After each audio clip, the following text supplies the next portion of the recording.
Bonjour à tous et bienvenue à ce 6e Café Export. Cette semaine, un plein zoom sur l'Europe. Donc, on va commencer à 10 h comme toutes les semaines. On a ouvert un petit peu en avance pour que tout le monde ait la chance de s'enregistrer au moment du début.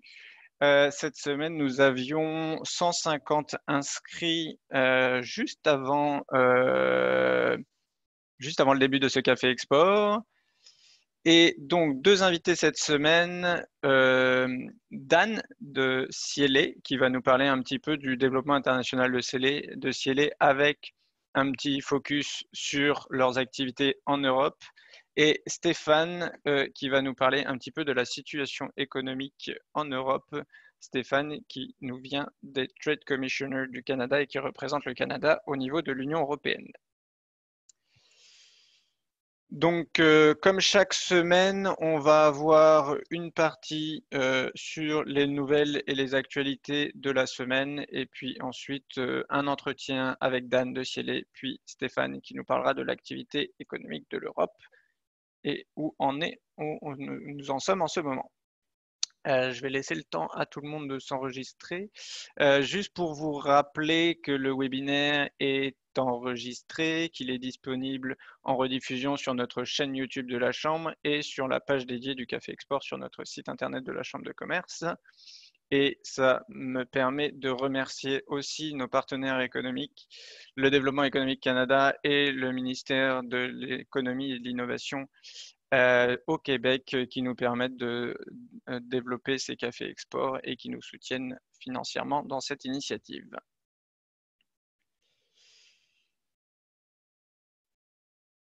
Donc les gens commencent doucement à rentrer. Il est -2 à ma montre, donc on va encore laisser 2 petites minutes. Si vous venez d'arriver, bienvenue à ce 6e Café Export. Ça fait déjà 1 mois et demi que nous faisons ces cafés export. Je suis même étonné moi-même.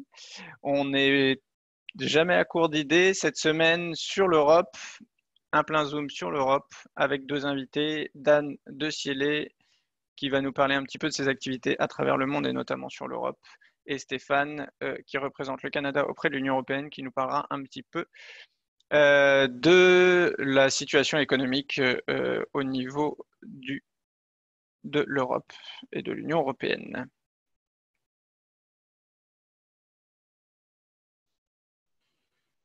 On est à une soixantaine de participants. Il y avait 150 inscrits au début du webinaire, donc on va laisser encore un peu le temps aux gens d'arriver. Puis on va commencer à 10 h pour simplement essayer de rester dans les temps. On a beaucoup de stocks encore cette semaine, à la fois en actualité, puis avec nos deux conférenciers. Donc on ne va pas perdre de temps.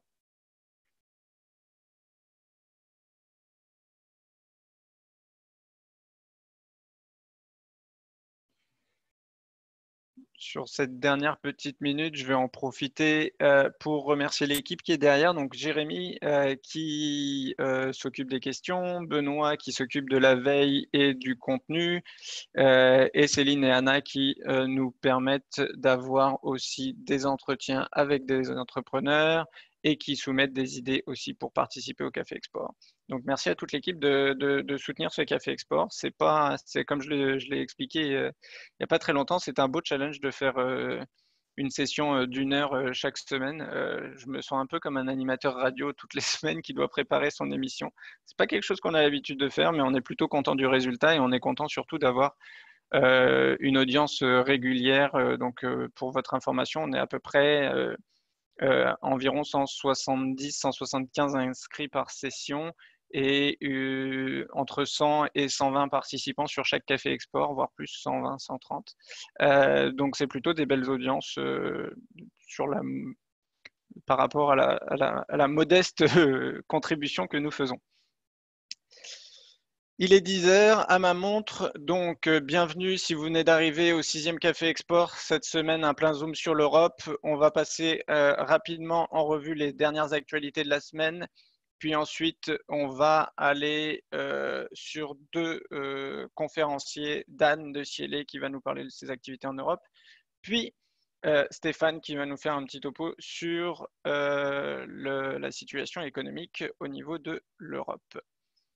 Donc, les actualités de la semaine tout de suite. On va commencer par les mises à jour gouvernementales.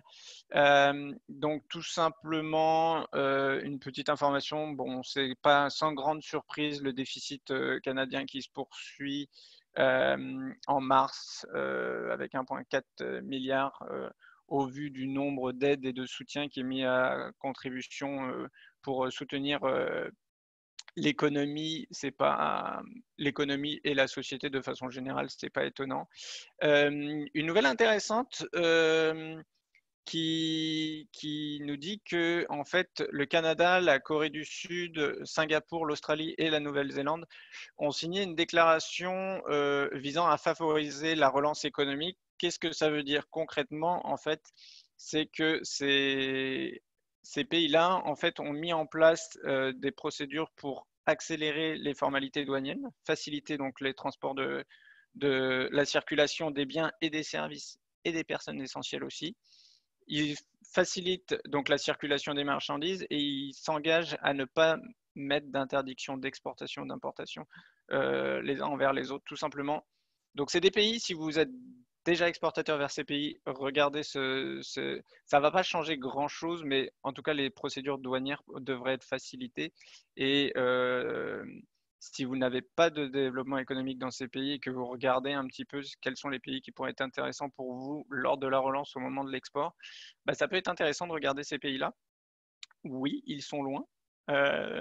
Donc sur un premier export, c'est toujours compliqué, mais en tout cas, le fait d'avoir des pactes signés entre différents pays facilite quand même pas mal les choses, donc regardez pas mal.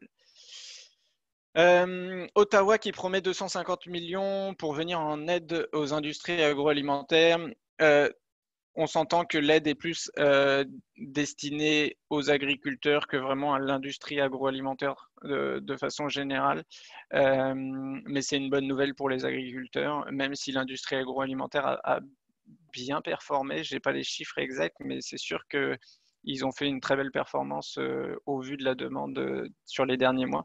Mais les agriculteurs ont eu quand même des difficultés suite à la crise. Là, donc c'est plutôt une bonne nouvelle pour eux. Une modification du CAN Export. Donc si vous avez... ça, c'est une modification intéressante qu'on a. Je vais dire que c'est une exclusivité. C'est pas vraiment une exclusivité, mais en tout cas, c'est une nouvelle qui est vraiment très très fraîche, qui date d'hier ou d'avant-hier. Le CAN Export va appliquer le même processus que le PEX au niveau du Québec. C'est-à-dire qu'au moment où vous allez déposer votre demande du CAN Export, toutes les dépenses que vous allez faire suite à cette demande pourront être intégrées dans votre CAN Export. Donc, ce sera rétroactif. Si vous ne connaissiez pas le CAN Export, c'est un programme de financement au niveau du gouvernement fédéral pour favoriser l'exportation. Et la procédure était avant qu'on déposait sa demande de financement. Alors, je dis financement, c'est de la contribution économique non remboursable, donc c'est de la subvention qui peut aller jusqu'à 75% de votre projet. Donc avant, en fait, le principe, c'était que vous deviez déposer votre demande, vous deviez attendre l'acceptation de la demande avant de pouvoir engager des dépenses. Maintenant, vous pouvez engager des dépenses dès le dépôt de la demande. Donc, quand on sait qu'aujourd'hui, CanExport, c'est 60 jours pour avoir une réponse, c'est plutôt une bonne nouvelle et ça devrait favoriser la relance économique. Donc, si vous n'avez pas fait de demande de CanExport, si vous avez déjà une demande de CanExport en cours, n'hésitez pas à nous contacter. On peut vous aider à voir. Et puis, si vous avez n'importe quelle question sur des programmes de financement reliés à l'exportation, n'hésitez pas à nous contacter aussi. On peut vous éclairer là-dessus. Enfin, dernière nouvelle sur les mises à jour gouvernementales, le transport collectif au cœur du plan de relance donc ça c'est l'ARTM qui a lancé un plan de relance économique avec un gros chantier au niveau du transport collectif notamment pour favoriser la relance économique sur Montréal. Donc ça c'est plutôt une bonne nouvelle pour l'ensemble de l'écosystème qui gravite autour du transport collectif au Québec. Tour du monde des nouvelles. On va rapidement passer sur les deux premières, sur les États-Unis. Bon, les États-Unis qui vont emprunter 3 000 milliards de dollars. Ça fait tellement de zéros qu'on ne sait plus vraiment à quoi ça correspond. Mais en tout cas, ce qu'on sait, c'est que les États-Unis ne sont jamais autant endettés en si peu de temps. Ça, c'est ce qui est dit dans l'article. Donc, on sent qu'ils ont envie de booster leur économie. Et toujours dans la même dynamique de vouloir booster son économie, Trump, puis ça, c'est pas une grande nouvelle, pousse très fortement à le rapatriement des chaînes d'approvisionnement de la Chine vers les États-Unis, mais c'est simplement une tendance qu'il souhaite accélérer, puis c'est déjà quelque chose qui était un peu sur son échiquier, sur son champ de bataille. L'Union européenne, bon, c'est le sujet d'aujourd'hui, on ne va pas trop s'étendre là-dessus, mais qui devrait chuter de 7,4%, la zone euro devrait chuter de 7,7%, avec des pays comme l'Italie, la Grèce et l'Espagne qui sont les plus à risque, bien évidemment. Ce n'est pas non plus une surprise. Peut-être la surprise qu'on peut noter, c'est que la Pologne va chuter que de 4,3%. Donc, ce n'est pas un pays forcément qu'on attendait aussi résilient à travers la crise, mais c'est ça. Au niveau de l'Europe, encore, l'Allemagne accélère son déconfinement. Donc, l'Allemagne va, d'ici le 11 mai, si je ne me trompe pas de date, devrait ouvrir tous les commerces, les restaurants, etc. Donc ça, c'était une volonté des provinces allemandes, des États fédéraux allemands qui faisaient pression un petit peu sur le gouvernement. Et puis du coup, le gouvernement a un petit peu cédé. Et pour les amateurs de soccer, la Bundesliga reprendra en mai. Donc c'est le championnat allemand de soccer. Donc ça aussi, ça va nous faire des choses à regarder à la télé, c'est déjà pas mal. Le PIB de l'Inde qui va chuter de 15%. Donc ça, on savait que l'Inde était assez durement touchée par cette crise. 15%, c'est très très fort en fait par rapport aux moyennes mondiales.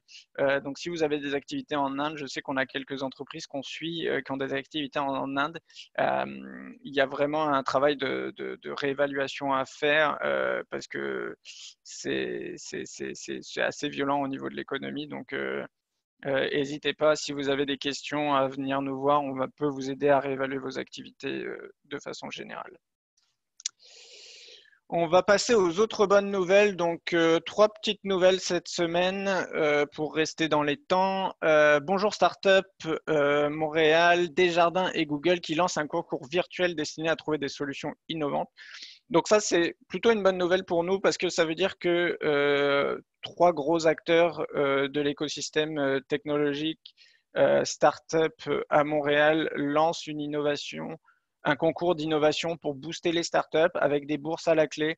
Donc ça, c'est une bonne nouvelle pour les startups qui sont un petit peu en difficulté, qui sont en pré-démarrage, en démarrage, ou même des startups qui ont vu leur progression vraiment ralentir. C'est un concours qui va permettre de redynamiser un peu cet écosystème et surtout de trouver des sources de financement pour des solutions innovantes à court terme.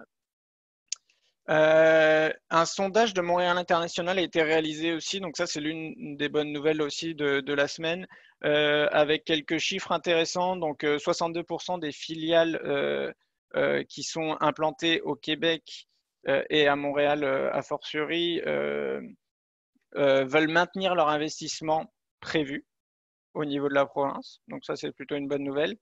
33% d'entre elles veulent simplement le reporter et uniquement 4% de ces filiales veulent annuler leur investissement. Donc ça veut dire que l'argent continue à rentrer chez nous.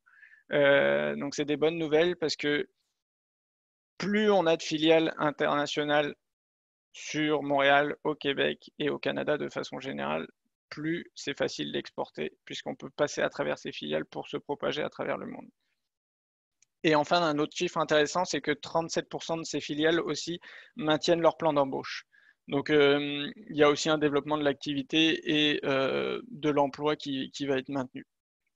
Et enfin, dernière bonne nouvelle, Cargo-M qui ont remporté une bourse de 500 000 $, de Scale AI simplement, pour développer un outil permettant de la distribution rapide de marchandises essentielles. Donc, le port de Montréal se modernise, les infrastructures de Montréal se modernisent en intégrant l'intelligence artificielle.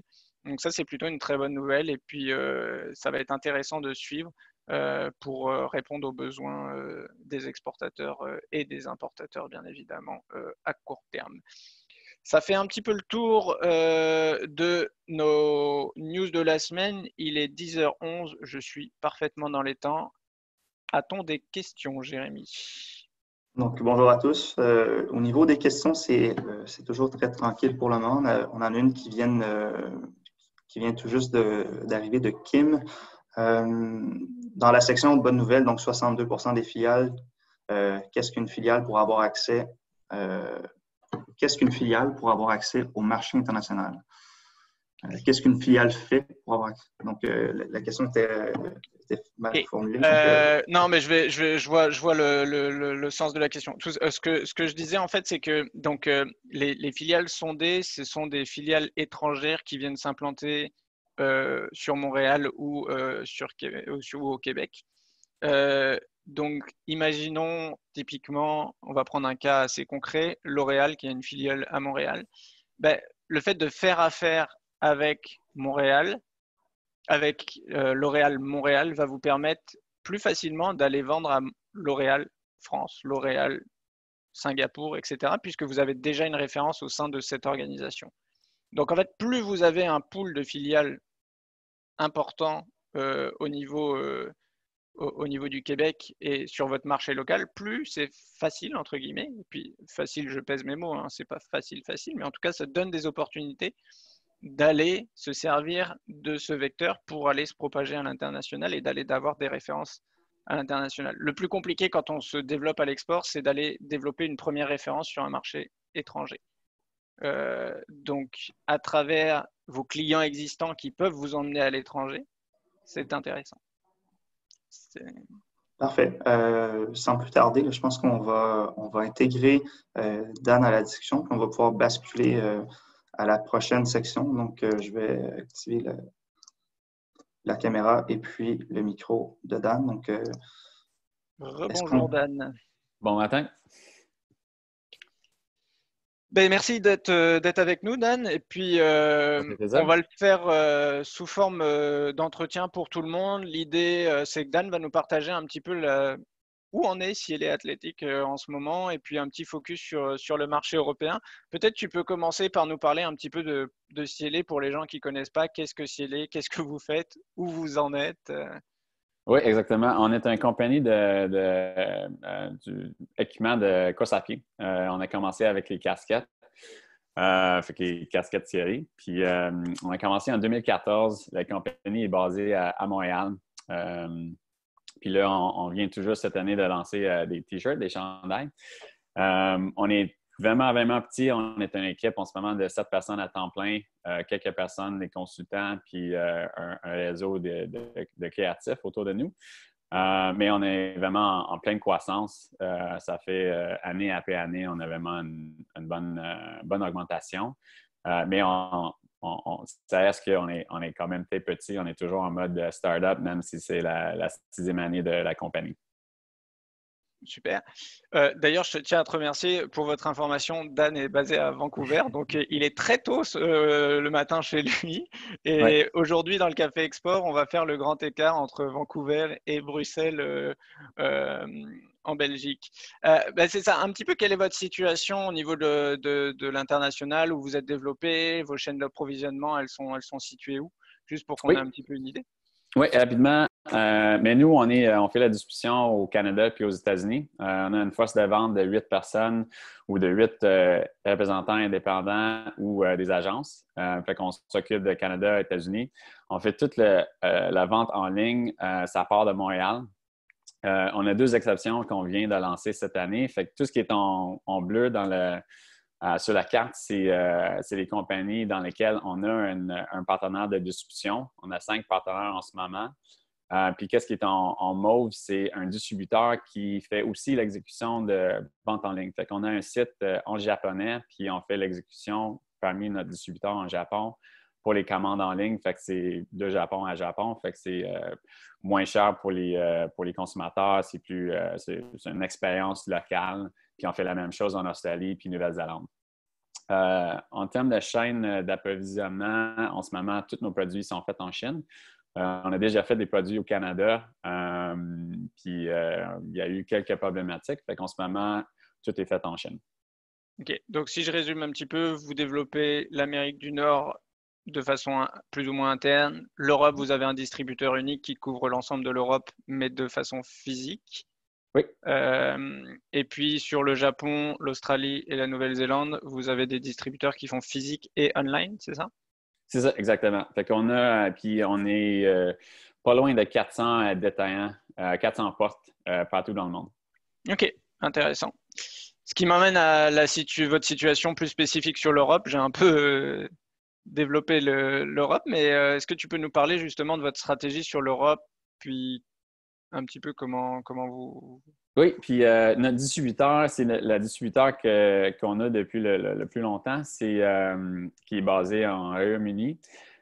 Puis notre setup, c'est super pour nous, encore une fois, comme une petite entreprise. Je suis responsable pour les ventes puis marketing. C'est moi qui est le chef pour les agents au Canada puis aux États-Unis, plus les 5 distributeurs. Fait que nous, on a un distributeur qui a soit des sous-agents ou des sous-distributeurs dans d'autres pays. Fait que comme ça, on est dans 11 pays en Europe, mais c'est juste un point de contact, un compagnie qu'on fait affaire avec. Puis si ce n'était pas ce cas-là, si on avait 11 distributeurs ou 6-7 distributeurs en Europe, ça c'est vraiment plus difficile au niveau de notre temps, notre énergie, puis nos ressources. Fait qu'on est content avec le setup qu'on a. Ça nous permet d'avoir une expansion plus rapide puis couvrir plus de territoire sans être obligé d'avoir des personnes supplémentaires sur notre équipe. Je comprends. Ça doit amener aussi peut-être quelques risques d'avoir qu'un seul distributeur. Oui, il y a toujours des avantages et des désavantages, mais oui, effectivement. Mais maintenant, on va basculer sur la question qu'on pose un peu à tout le monde en ce moment. Comment vous avez vécu la crise? Comment vous avez géré ça? Quel a été l'impact sur vos exportations, Ouais. sur votre production, etc. Moi, je vais commencer un peu plus avec, avant de parler vraiment en détail de l'impact en Europe, je vais parler de qu'est-ce que nous, on a fait. Ouais. C'est sûr qu'on a vu les discussions avec nos distributeurs en Europe, on a vu rapidement que l'impact va être significatif. Puis, encore une fois, on est petit. On est 4 personnes qui font des meetings à chaque semaine pour parler de stratégie, parler de prendre toutes les décisions qu'il faut prendre. Puis, on a décidé, avant de vraiment voir l'impact, avant d'avoir l'impact pour vrai, on a décidé de prendre des décisions pour nous mettre dans une position de passer à travers tout ça. On a pris toute l'information qu'on avait. Puis, encore une fois, nos meetings sont vraiment décisionnels. On essaie d'être le plus stratégique possible. Fait que nous, on a commencé à évaluer les productions qui n'étaient pas faites encore. On a évalué la collection, le nombre d'unités qu'on voulait vendre, qu'on voulait lancer cette année. Puis on a commencé à voir, OK, mais c'est quoi l'année minimum pour survivre 2020? Ça ne va être pas l'année qu'on souhaite, mais on n'est pas les seuls à dire ça. Mais on voulait nous mettre dans une position que peu importe si c'est 1 mois, 2 mois, 4 mois, 5 mois, ça nous permet de passer à travers ça, puis on peut relancer en 2021. Puis on voulait aussi prendre en considération qu'est-ce qui va aider nos distributeurs, qu'est-ce qui va aider nos détaillants. Si les détaillants sont fermés pendant 2, 3, 4 mois, ils vont avoir beaucoup d'inventaire sur les tablettes. Ils ne vont pas avoir la chance de vendre les produits. Fait qu'est-ce qui va aider notre réseau au complet, autant nous que nos partenaires, pour avoir une année correcte? Pas avoir un surplus d'inventaire, pas être obligé d'avoir des rabais incroyables pour passer à travers tout ça. Fait qu'on a commencé à vraiment évaluer, puis on a commencé à évaluer c'est quoi les modèles qu'on avait l'intention de produire cette année. On a 4 collections, on a 4 livraisons dans l'année. Fait que c'est février, avril, juillet, mois d'août. Fait qu'on a commencé à couper les modèles. Puis c'est difficile parce qu'on aime on aime nos produits. Fait qu'on ne voulait pas tout couper, mais c'est des décisions. Faut mettre les émotions de côté puis vraiment concentrer sur le business. Fait qu'on a coupé les SKU, le nombre les modèles en la troisième collection de 37 25 dans la quatrième. Fait que ça fait en tout, on fait 16 moins de modèles que prévu. On a tassé des choses de la troisième au quatrième, puis on a tassé des choses du quatrième en 2021, puis on a carrément annulé certains modèles. Fait que là, ça, c'est le nombre de modèles. Là, on tombe dans la production. On voulait couper, la première exercice, on a trouvé qu'on a coupé qu'est-ce qui faisait pas mal à couper, puis on tombait à 8 pour l'année. Puis, en discussion, 8 c'était pas suffisant. On savait que l'impact, ça va être plus que ça. Fait qu'on a refait l'exercice, puis on a tombé à 28 Et quand on a envoyé un PO modifié à notre usine, ils ont dit qu'ils ont déjà acheté là-dessus puis commencé à couper des choses pour la troisième collection. Fait qu'on n'était pas capable de couper jusqu'au point qu'on voulait. Puis finalement, c'était 29 moins de production pour la troisième collection, 27 de moins pour la quatrième, qui nous donne à peu près 20 de moins pour l'année. Puis ça, encore une fois, on était obligé de couper les dépenses à cause de ça, parce que c'est moins de revenus pour l'année. Mais ça nous met dans une position où on est plus confiant de ne pas avoir un surplus d'inventaire qui va débalancer notre 2021. Puis ça donne, encore une fois, plus de temps à tous nos distributeurs, nos détaillants de SPA un peu cette année versus d'autres compagnies qui vont peut-être mettre beaucoup de produits sur les tablettes des boutiques. Donc, en fait, vous avez réduit votre nombre de produits en termes de gamme, vous avez réduit votre nombre de produits en termes de volume dans chaque gamme, tout simplement pour avoir un peu moins Ah, c'est sûr que vos réseaux de distribution peuvent moins distribuer, donc vous avez fait ça quand, en fait? Je pense que tu ne l'as pas dit, si je ne me trompe pas. À quel moment vous avez pris toutes ces décisions? On a pris toutes ces décisions début mi-mars. OK. Donc, pile au moment où il y a eu un vrai développement de la crise, très rapidement, vous avez pris ces décisions-là, mais pour le reste de l'année, en fait.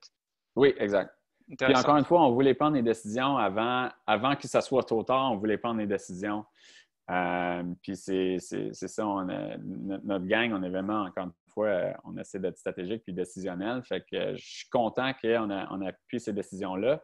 Ça se peut qu'à la fin de l'année, peut-être si les tablettes sont complètement vides puis on est toutes vendues, on va dire on aurait pu couper un peu moins, mais on aime mieux ça qu'avoir trop d'inventaire ou être dans une position où on ne peut pas payer la quatrième production ou quelque chose comme ça.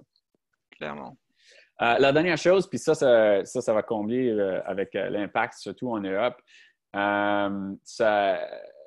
On était obligé de penser à comment travailler avec nos distributeurs d'une façon à minimiser le risque, surtout le risque de crédit. Puis avec nos distributeurs en Europe, jusqu'à maintenant, on a toujours eu le paiement au complet avant de faire l'expédition. Avec la situation en Europe, on savait que c'était pas possible. Fait qu'on a une super bonne relation avec le EDC. Puis on a pris une assurance avec eux pour nous aider à avoir des thèmes de crédit avec nos distributeurs. Fait qu'au lieu de... je pense que si on n'avait pas offert des thèmes de crédit, ça aurait été une annulation complète de la deuxième livraison, peut-être possiblement la troisième aussi. Fait qu'avec les thèmes de crédit, ça nous permettait encore une fois de continuer à avoir la business avec eux, puis avoir d'être un bon partenaire à eux, mais sans avoir le risque d'offrir des thèmes de paiement. Puis s'ils ne payent pas, mais on peut vraiment ça peut être vraiment problématique. Oui, c'est un bon point. Donc, vous avez donné plus de temps à vos distributeurs pour payer et en même temps, de votre côté, vous êtes assuré sur le non-paiement avec des produits qui existent. Donc, en fait, c'est du win-win pour tout le monde, en fait. Oui, exact. Puis encore une fois, on est super, super content avec le EDC et la façon qu'ils nous supportent dans tout ça. Super. Fait que l'impact. C'est ça. Maintenant, quel était le vrai impact? Ouais. Fait que si on fait le calcul sur la diminution de la gamme puis la diminution de la production, C'est avec nos modifications, c'est 33% de moins en D3, 35% en D4, fait que c'est une diminution de 15% en tout en Europe. Nous, on a pris toutes ces décisions-là, on a envoyé ça à tous nos distributeurs. Il y avait 2 au Japon, puis Hong Kong, Malaisie, Singapour, Indonésie étaient un peu déçus parce qu'ils étaient en plus de croissance. Il y avait une possibilité. En fait, on a coupé un peu la possibilité de croissance cette année. Mais de l'autre côté, l'Europe, quand on a envoyé ça, il est venu avec une commande modifiée. On peut avancer. Il a coupé la 3e collection de 46%, la 4e, mais la commande, la 3e collection de 46%, 57% pour la 4e. Puis, fait que ça fait en tout 27% de moins pour l'année. Puis, comme j'ai dit, si on n'avait pas l'assurance, ça se peut que ça aurait été 40%, 50% parce que ça peut avoir un impact sur la 2e livraison. Fait que tout ça pour dire, les décisions que nous, on a prises, qu'est-ce que nous, il faut qu'on absorbe dans tout ça, c'est 12% de leur année. Ce n'est pas 27% parce qu'on a coupé ça à 15%. C'est vraiment juste le 12% qui tombe sur nous, sur nos épaules. Puis, encore une fois, on est plus confiant d'être capable de trouver des manières de vendre 12% de leur commande de l'année, pas 27%. Ouais, donc le fait d'avoir coupé préalablement en fait les productions, d'avoir fait des plans de contingence, vous a permis de minimiser en fait et d'anticiper un petit peu cette réduction de commandes, ce qui vous permet, c'est plutôt bien. Et du coup, maintenant, ce qui m'emmène en fait à la suite, c'est quoi vos perspectives de relance et comment vous voyez la relance, que ce soit en Europe ou ailleurs dans le monde en fait, est-ce que déjà c'est un peu la relance chez vous? Je sais qu'on a parlé un peu de la chaîne d'approvisionnement en Chine. C'est quoi un petit peu votre vision de la relance? Bien, oui. En termes de rapidement, le mois d'avril, pour notre volet en ligne, on était plus haut que le forecast. Fait que ça marche bien en ce moment, la vente en ligne pour nous. Pour les réseaux de détaillants au Canada et aux États-Unis, on était à 5% de notre objectif pour le mois d'avril. Techniquement, tu es supposé de lancer la 2e collection en avril. Là, ça tombe en mai. Ça va être dans les prochaines semaines. Fait que pour nous, on va savoir un peu plus sur notre réalité quand on commence en ce moment à contacter nos détaillants pour savoir s'ils veulent recevoir la 2e collection ou non. Pas mal tous les détaillants ont mis les commandes en pause. Fait que là, on commence à les contacter pour dire que ça sent bien. Est-ce que vous êtes prêts à recevoir ça? On va avoir un bon optique sur le réseau au Canada et aux États-Unis dans la prochaine semaine. À l'international, ça garde bien en Australie, Nouvelle-Zélande, encore une fois, en Hong Kong, Indonésie, Malaisie, Thaïlande, Singapour, ça avance bien. Japon aussi.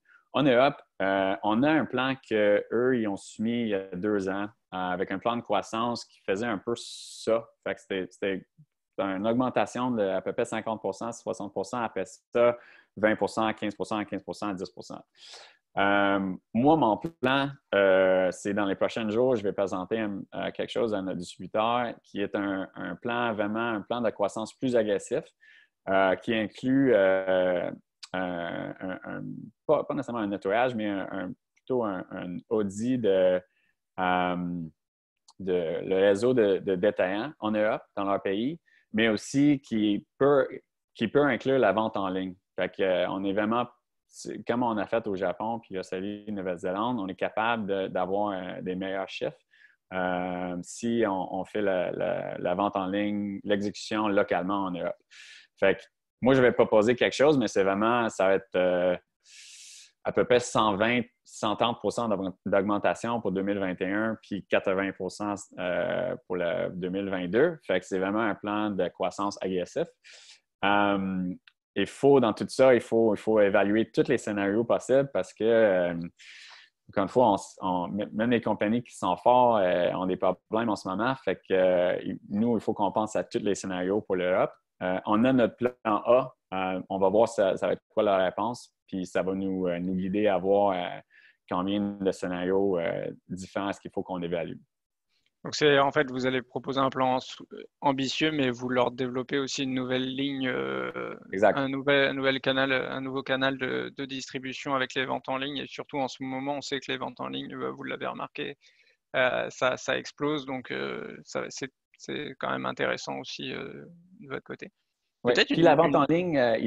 la vente en ligne donne une meilleure marge aussi. Fait que ça permet à eux d'avoir des plus gros dépenses au niveau détaillant. Fait que ça permet plus d'investissement au niveau de l'équipe de vente, marketing, etc. Fait que c'est d'ajouter la vente en ligne, ça permet une croissance plus globale en Europe avec eux.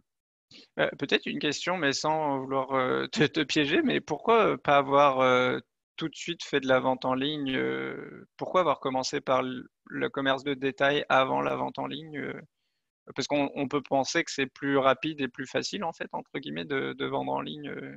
On parle de 2014, quand la compagnie a commencé? Ouais, juste si on reste sur le focus Europe, c'est OK. pourquoi avoir développé d'abord les détaillants, puis la vente en ligne, pourquoi pas les deux en même temps, ou pourquoi pas la vente en ligne C'est une bonne question. sans vouloir, je veux pas que ce soit une tricky question. Non, c'est pas une tricky question, mais honnêtement, nous, qu'est-ce qu'on voit? Les marchés où on est le plus fort, c'est où on a vraiment un bon réseau de distribution de détaillants. Puis, en fait, c'est un aide l'autre. Fait que quand on a plus de détaillants, quand il y a plus de visibilité pour le produit dans un marché, on vend plus dans les détaillants, puis on vend plus en ligne aussi. Ok. Puis d'avoir une bonne des détaillants qui ont une image qui sont vraiment bien vus aide à concrétiser l'image de la marque. Ça nous aide à être une vraie marque de course et pas juste un marque fashion qui est disponible en ligne. Ok. Non, c'est intéressant. Un bon point. Jérémy, tu peux peut-être je pense qu'on est presque dans les temps. Et donc, juste prendre peut-être deux questions là, des participants. Il y a eu beaucoup d'intérêt, en fait, au niveau de vos affaires en Europe puis à l'international. Donc, on a Jorge Gonzalez qui se questionne, en fait, est-ce que vous avez évalué le risque d'un distributeur unique anglais alors que le Royaume-Uni quitte le CE et qui n'est pas dans la zone euro, en fait? Est-ce que vous avez un contrat exclusif et pour combien de temps on fait avec eux? Donc, si on s'en rentrer dans les détails, je pense que ça serait c'est quoi Peut-être le l'évaluation? Brexit, est-ce que le Brexit impacte le fait que vous ayez un détaillant unique qui soit au Royaume-Uni, si on peut Ouais. reformuler de... Je pense que la façon que eux sont, leur structure, je pense que ça diminue l'impact de ça. Effectivement, je pense qu'on a besoin dans qu'est-ce que nous, on va présenter à eux pour le plan pour les prochaines années. Je pense que c'est à eux de nous revenir avec comment mitiger l'impact de tout ça. Puis on peut évaluer si ça fait du sens d'avoir un distributeur unique pour tous ces pays-là ou si peut-être ça va être à eux de voir s'ils ont besoin aussi d'avoir un bureau qui est à l'extérieur de Royaume-Uni pour aider à tout ça. Puis les discussions qu'on a déjà eues, surtout au niveau de la vente en ligne, il parle d'avoir deux points de distribution, deux centres de distribution. Un en Angleterre, puis l'autre à quelque part en Europe, peut-être aux Pays-Bas.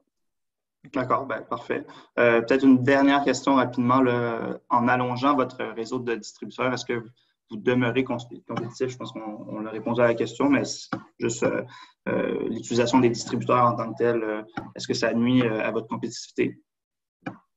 Je pense, mais est-ce que ça nuit à notre compétitivité? En allongeant le réseau de distributeurs, donc en ayant le distributeur unique qui ensuite c'est sa gamme par la suite. Donc, d'avoir un middleman supplémentaire, en fait. Est-ce que ça nuit à votre... Mais je pense que c'est pour nous, ça facilite la croissance plus rapidement. Encore une fois, on était petits, on est juste 7 personnes. Je pense même nos distributeurs ils ont peut-être plus de staff que nous. Fait d'être dans une position que nous, on peut avoir une force de vente dans des pays à l'externe, il y a des coûts nécessaires pour partir ça qui sont vraiment 2, 3, 4 années dans le futur pour nous. Fait que d'avoir des bons partenaires de distribution, ça nous aide à avoir une croissance au niveau des territoires puis entrer dans les nouveaux marchés plus rapidement que si on essaie de faire ça nous-mêmes. Fait que je pense que ça nous aide à faire une expansion plus rapide versus essayer de prendre ça sur nous-mêmes. Clairement, clairement. En fait, puis, je pense que ça conclut bien le segment. Donc, merci beaucoup, Dan, puis Thibaut, pour c'était Merci super beaucoup, dynamique. Dan. Ça fait plaisir. Ciao. On enchaîne avec Stéphane, Jérémy, puis je vous reparle à la fin.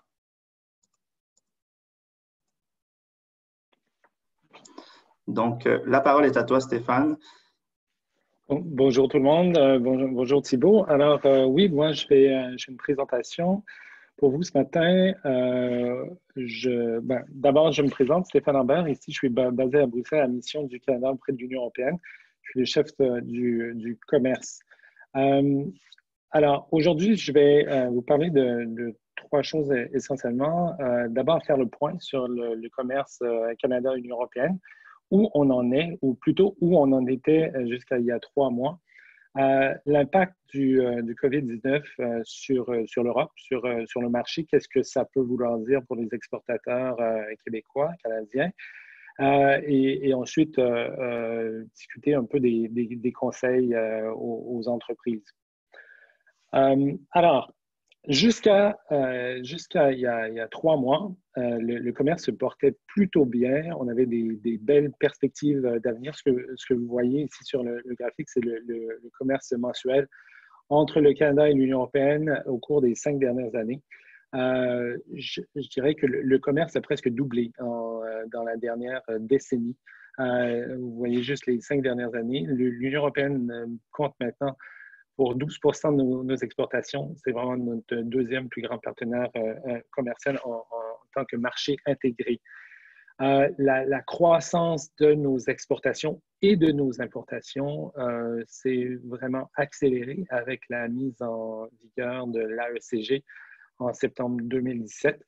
Si on voit, mais la pente est plus raide après septembre 2017. En fait, si on regarde là, le graphique qui est en bas à droite, on peut voir que notre niveau de nos exportations vers l'Europe dans les 2 ans qui ont suivi l'AECG est de 7,4% supérieur à ce qu'il était dans les 2 ans qui ont précédé l'accord. Mais notre performance est encore meilleure si on peut revenir à la diapo.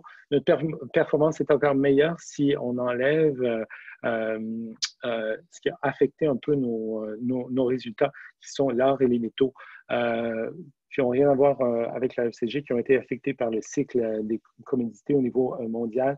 Si on enlève l'or et les métaux, on a une croissance des exportations qui est autour de 12,1%. Pour le Québec, c'est à peu près comparable, une hausse sur la même période de 4,4% des exportations du Québec vers l'Europe. Mais encore une fois, ce qui a un peu nuit sur cette période-là aux exportations québécoises, c'est le secteur aérospatial. Il y a une forte diminution de nos exportations vers l'Europe des produits d'aérospatial qui étaient déjà en franchise de droit. Donc, l'AECG n'a pas vraiment affecté ces produits-là. Si on les retire de l'équation, il y a une hausse des exportations québécoises vers l'Europe de 12,3%, ce qui est supérieur à la moyenne canadienne et ce qui est un excellent résultat. Puis, il y a des produits qui ont vraiment connu une hausse phénoménale. En fait, s'il y a une chose à retenir, c'est plus la baisse tarifaire a été importante grâce à l'AECG, meilleure a été la croissance de nos exportations vers l'Europe. Là, on a des produits à succès. L'aluminium est un véritable succès, plus 280% au niveau de la période. Puis si on va dans les sous-secteurs, le fil d'aluminium québécois a connu une croissance de près de 890% au cours de la période. Donc, le message clé, c'est que la ECG a vraiment réussi à doper nos exportations au travers presque tous les pays membres et presque tous les secteurs. Donc, on peut vraiment parler d'un effet structurant et de nouvelles chaînes d'approvisionnement qui se sont créées. Alors, ici, on parle des performances un peu plus récentes de 2019. On voit quand même une augmentation significatif. Donc, si on regarde la Grande-Bretagne, là, nos exportations ont augmenté de 3 milliards, près de 20 %, l'Allemagne près de 30 %. En une année, une croissance qu'on n'avait jamais vue globalement. C'est le fait de quelques secteurs, si on peut juste revenir. C'est le fait de quelques secteurs qui peuvent expliquer ça, mais quand même une très, très bonne performance. Mais j'attire aussi votre attention sur les pays du Sud, comme l'Italie et la Grèce, et les pays de l'Est. Ce sont des marchés qui étaient peut-être sous-estimés par nos exportateurs et qui font l'objet d'une plus grande attention. Il y a des très, très belles opportunités sur des marchés à croissance rapide pour nos exportations. Voilà, si on peut parler maintenant de l'impact du COVID. Alors, ça a un peu changé les perspectives pour le commerce. Il est encore trop tôt pour avoir nos chiffres. J'ai noté avec intérêt les chiffres de Dan qui parlait de l'impact pour son entreprise. Pour ce qui est des chiffres globaux, il est trop tôt. Mon graphique s'est arrêté à février 2020. Je pense qu'on va tous regarder de près les chiffres pour mars et avril. Ce qu'il faut savoir de la situation en Europe, bon, d'abord, comme vous voyez sur le graphique, c'est du Centre européen du contrôle des épidémies, qui est le principal centre qui supervise la situation COVID-19 en Europe. Tous les pays sont frappés. L'Europe a été durement touchée. Elle compte pour à peu près un tiers des cas enregistrés dans le monde et pour près de 55 % de la mortalité enregistrée dans le monde. Donc, durement frappé, tous les pays sont concernés, dû notamment à la situation critique dans les maisons de repos. Alors, les 27 pays de l'Union européenne ont mis des mesures très fortes de distanciation sociale. Ça a été concrétisé dans la majorité des pays par un plan de confinement plus ou moins strict et de fermeture des commerces non essentiels. Les frontières de l'Union européenne avec le reste du monde ont été fermées aux ressortissants non européens. Elles sont toujours fermées jusqu'au mois 15 mai prochain. Une grande majorité d'États membres ont aussi mis des contrôles en place à leurs frontières nationales, ça aussi du jamais vu en Europe depuis la création du marché unique. La bonne nouvelle, c'est que ça a réussi à aplatir la courbe. Donc, les dernières données suggèrent un aplatissement de la courbe, un ralentissement de la progression de l'épidémie. Une baisse du taux d'hospitalisation et du taux de mortalité, ce qui permet à une quinzaine d'États membres de commencer leur déconfinement. Et donc, il y a déjà l'Allemagne, l'Autriche qui ont permis à une partie de leur économie de reprendre leur activité. La Belgique aussi dans ce cas-là depuis le 4 mai. Puis ça va se faire graduellement au cours du mois de mai jusqu'au début du mois de juin. Mais l'impact a été très sévère. Les premières estimations, je pense que Thibault en a mentionné dans son introduction. Donc hier, la Commission européenne a émis ses prévisions pour 2020, donc une contraction de près de 7,5 % de l'économie européenne cette année. C'est un choc énorme, du jamais vu depuis la Deuxième Guerre mondiale. En comparaison, le choc de la crise financière de 2009 était de 4,3 %.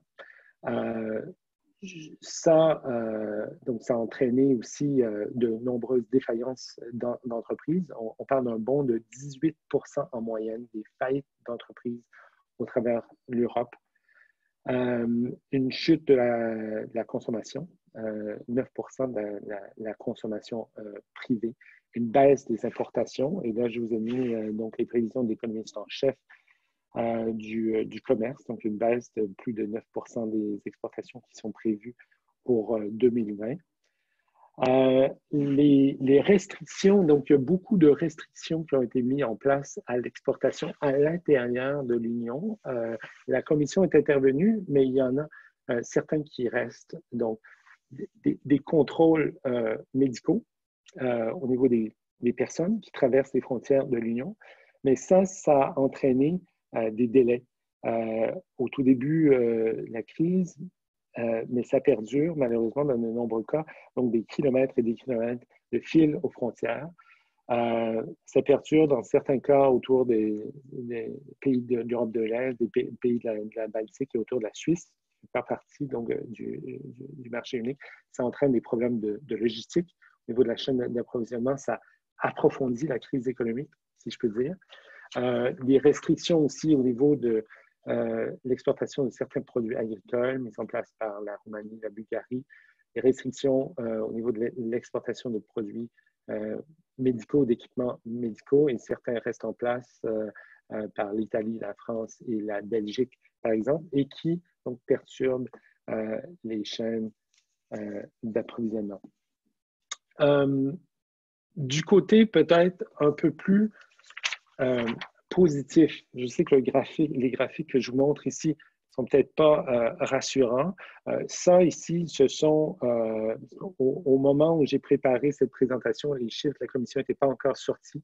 Ce sont les chiffres de la Banque centrale européenne qui sont sortis le 1er mai, qui anticipent différents scénarios, dont certains plus sévères que ceux de la Commission. Mais par contre, la bonne nouvelle, c'est que la majorité de l'impact économique est concentré dans le trimestre en cours. On fait le pic est derrière nous et même dans le pire scénario envisagé par la Banque centrale européenne, donc d'une contraction de 12% en 2020, la moitié de l'impact devrait être résorbée d'ici la fin du mois de juin. Donc, on devrait être sur une pente de reprise. Encore une fois, reprise fragile. Il n'y a aucun de ces scénarios qui fait l'hypothèse d'une deuxième vague, par exemple. Et on fait l'hypothèse que les mesures mises en place, les mesures économiques, les mesures de soutien à l'économie vont être efficaces et vont fonctionner pour prévoir une sortie de crise. Donc, il y a des secteurs qui vont pouvoir se remettre sur pied beaucoup plus rapidement que d'autres. Et ça va avoir un incidence sur la capacité de certains États à se remettre. Des secteurs comme le tourisme, les voyages, dont les économies du Sud, l'Italie, l'Espagne, la Grèce, sont fortement dépendants, ça va être beaucoup plus long à redémarrer. Et c'est pourquoi et la Banque centrale européenne et la Commission européenne prévoient une récession beaucoup plus importante dans ces pays-là. D'autres secteurs, comme les chaînes d'approvisionnement, l'automobile ou l'aérospatiale, qui sont trans-européens et même globales, vont être beaucoup plus lentes à redémarrer parce il faut coordonner entre plusieurs sites. Et chaque économie, chaque gouvernement ne prévoit pas prendre les mêmes mesures et reprendre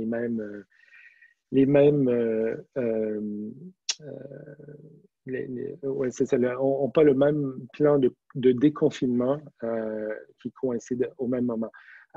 Et juste pour l'anecdote, je sais qu'en Italie, les premières usines Fiat qui ont réouvert ne fournissent certainement pas au même niveau de production qu'avant à cause des mesures de distanciation sociale requises par le gouvernement italien, ce qui fait en sorte que si on espace les travailleurs dans une chaîne donc d'usine, on n'arrive tout simplement pas à prévoir, à produire au même niveau qu'avant. Je le mentionne parce que ça crée aussi une opportunité pour les exportateurs canadiens, parce qu'il y a des chaînes d'approvisionnement qui sont déliées et donc il y a des donneurs d'ordre qui sont à la recherche de nouveaux fournisseurs, ce qui peut être intéressant pour nos exportateurs. Voilà, dans ce contexte, il y a tout de même des opportunités. Donc, à court terme, il y a le marché du masque et des équipements de protection personnelle qui va être très important en Europe. Plusieurs pays rendent le port du masque obligatoire, même comme condition pour visiter les commerces, comme condition pour le retour à l'école, donc pour les écoliers, comme condition dans les entreprises où il n'est pas possible de maintenir les distanciation sociale et comme condition pour la reprise des transports en commun. Donc ça va créer un marché de certainement quelques milliards d'euros. Ça a déjà commencé ici, juste en Belgique, depuis le 4 mai. Les grandes surfaces vendent des masques, donc sont à leur recherche de nouvelles sources d'approvisionnement.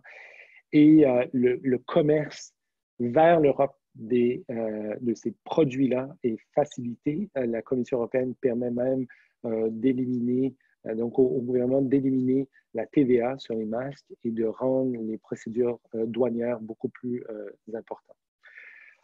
Voilà, il y a certains aussi secteurs, donc ou certains produits comme les préparations alimentaires, les produits surgelés, le secteur de l'emballage qui connaît des pénuries en ce moment. Et donc ça, ce sont des secteurs dans lesquels nos exportations ont traditionnellement bien performé. Donc je le mentionne parce que ça pourrait être intéressant.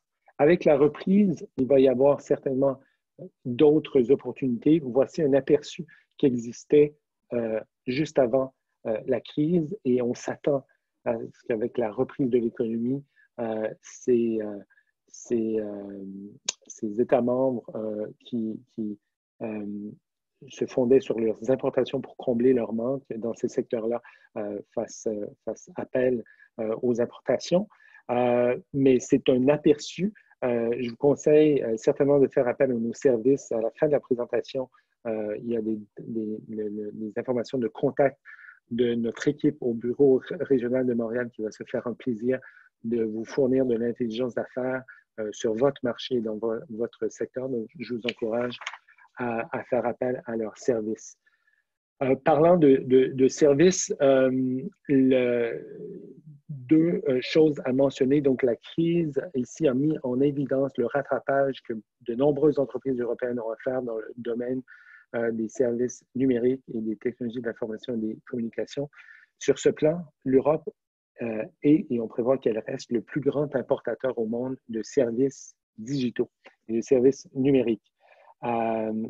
Donc, tout ce qui est mobilité, cloud, donc nuage, outils de commerce en ligne, outils de travail à distance, donc seront en demande, certainement. Les marchés publics, vraiment importants, ils représentent donc 1,9 billion, mais billion donc en français, donc 1900 milliards par année.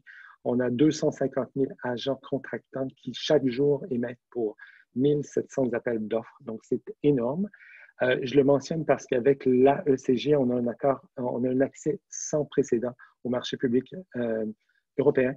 Donc, on a un accès équivalent à celui d'un fournisseur européen qui voudrait soumettre un appel d'offres dans un autre pays de l'Union européenne. On a un accès, par exemple, aux appels d'offres des hôpitaux et des écoles. Ça, c'est intéressant parce qu'on s'attend à ce que dans la relance, l'emphase soit mise sur la mise à niveau des infrastructures médicales et des écoles. Donc, la crise a mis en évidence donc, un besoin de les moderniser pour atténuer le risque sanitaire et améliorer leur résilience à faire face à ce type de crise. L'accent va beaucoup être mis aussi sur l'infrastructure verte. La Commission européenne est en train de plancher sur un plan de relance qu'on appelle le plan Marshall 2.0 pour remettre l'économie à niveau. Et au cœur de ce plan-là, il y a l'accélération de ce fameux pacte vert où on veut avoir des critères verts pour les marchés publics. Donc, tout ce qui s'appelle bâtiments verts, infrastructures électrisation des transports, tout ce qui s'appelle décontamination des sites, construction d'énergie renouvelable, donc l'éolienne, le photovoltaïque, la mer, donc des choses dans lesquelles nos exportateurs performent assez bien vont faire partie des opportunités intéressantes à faire attention. Voilà. Donc, le message clé, c'est vraiment de s'informer, de bien comprendre l'impact de la pandémie sur la demande pour ses produits et services dans son ou ses marchés cibles, de maintenir le plus possible le contact avec ces relations, de faire jouer ces relations pour préparer le post-COVID. Et puis, évidemment, de comprendre la réalité de faire des affaires en Europe. C'est un environnement qui est assez complexe au niveau réglementaire, qui est concurrentiel, mais qui présente de très, très bonnes opportunités. Et donc, il peut être très, très payant à pénétrer si on est bien préparé et si on en sait tirer avantage. Voilà. Alors, ça va me faire plaisir de prendre quelques questions et de discuter avec vous. On n'a pas parlé du Brexit, mais ça pourrait être traité dans les questions-réponses.